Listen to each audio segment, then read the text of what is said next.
هل أتى على الإنسان حين من الدهر لم يكن شيئا مذكورا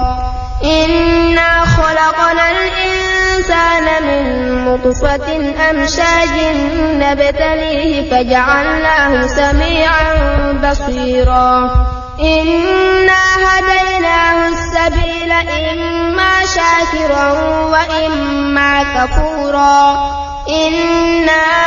أعتدنا للكافرين سلاسل وأغلالا وسعيرا إن الأبرار يشربون من كأس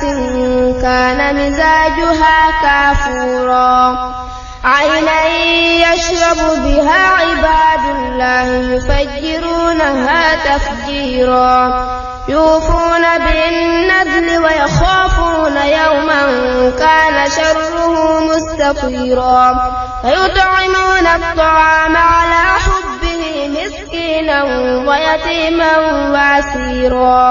إنما نطعمكم لوجه الله لا نريد منكم جزاء ولا شكورا إنا نخاف من ربنا يوما عبوسا قمطريرا فوقاهم الله شر ذلك اليوم ولقاهم نضرة وسرورا وجزاؤهم بما صبروا جنة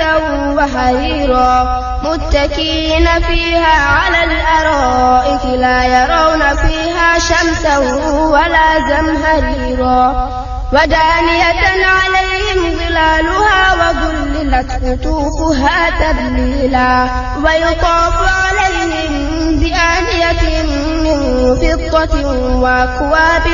كانت قوارير من فضة قدروها تقديرا ويسقون فيها كأسا كان مزاجها زنجبيلا عينا